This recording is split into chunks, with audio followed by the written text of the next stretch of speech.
Under a new piece of legislation known as the DREAM Act, undocumented immigrant children could be granted U.S. citizenship or be eligible for in-state tuition. What are the possible implications? And is this a slippery slope or a dream come true for America?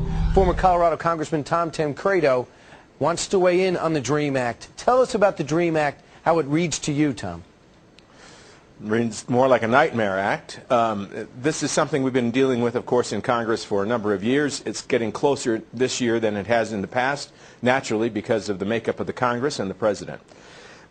Here's what it really boils down to. It is portrayed as something that should tug at our heartstrings about children who came here without, without making that choice themselves. They were brought here by parents and they raised here. Why shouldn't they now go to college here?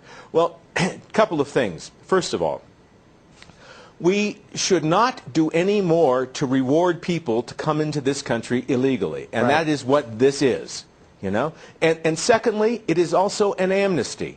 People don't want to call it that because they know that the American public they don't like that word, and they shouldn't like that word. But it is exactly what it is. It is an amnesty for about 500,000 people in the country. Why that's important? When you provide amnesty to anybody in this country illegally, you also extend to them at that point, at that very point, the ability to bring in all of their extended family, because that's the way our system works.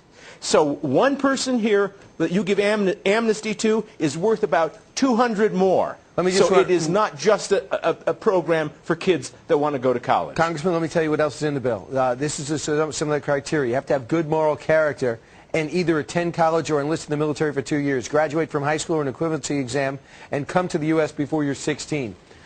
People have pointed out, though, that with the Congress in the current makeup, that this is going to sail right through, and Dick Durbin has said it is. He was even quoted as saying it would be for political gain.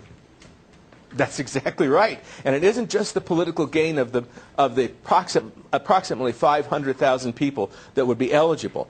It is because, as I say, we have in the United States, we operate on chain migration. It is not, we don't have an immigration policy that says, what do we need? Do we need engineers? Let's look at engineers, bringing them into this country as immigrants. We don't do that. We look at what's called extended family, family unification, chain migration, so that one person gets here, he is responsible, or she, for another 200, and they're, generally speaking, low-skilled, low-wage people. So this is an amnesty for millions. It is not an amnesty just for people going to school. It's for millions of people who are presently here, and it's the backdoor way in, and that's what Congress wants to do. I don't know. You're former Congressman Tom Tancredo. You have a lot more power if you didn't retire. We'll see what you can do here now. Congressman, thanks for joining us. You bet. Thank you.